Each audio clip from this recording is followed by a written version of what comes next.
vaginal delivery unsafe. A cesarean section, often referred to as a C-section, is a surgical procedure in which incisions are made in a woman's abdomen and uterus to deliver a baby. Some cesarean sections are planned. More often, however, the need for the procedure becomes apparent after the onset of labor when abnormal conditions make a vaginal delivery unsafe for the mother or her baby.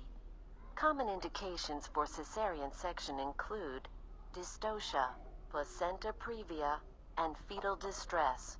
Dystocia, or prolonged non-progressive labor, can occur when the baby's head is unable to fit through the birth canal or its body is in an unfavorable position, such as perpendicular to the birth canal or buttocks first, which is the breech position.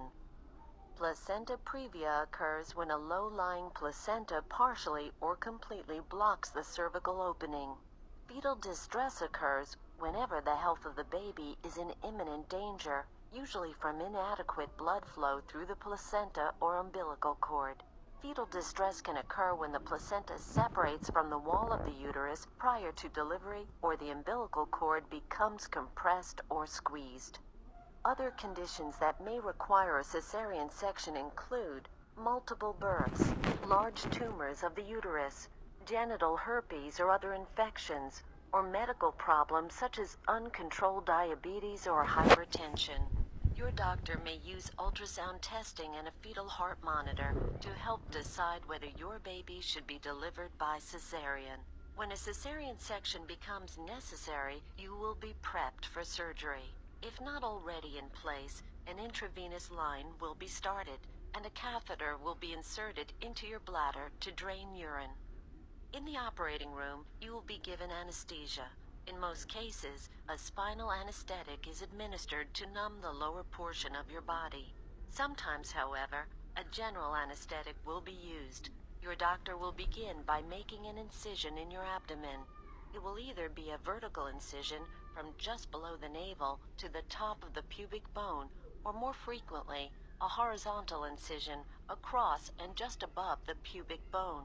This is often called a bikini cut. Your doctor will then make a second incision on the lower part of the uterus.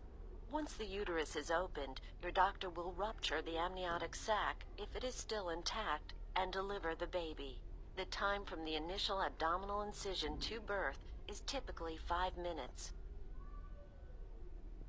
Your doctor will then clamp and cut the umbilical cord. Gently remove the placenta and tightly suture your uterus and abdomen. This typically takes about 45 minutes. The hospital stay after a cesarean section is usually 3 to 5 days. During this time, you will be encouraged to breastfeed, nap when the baby sleeps, and get out of bed often. While most patients are able to take care of their new baby soon after the procedure, full recovery may take 6 to 8 weeks. Your scar will lighten as it heals.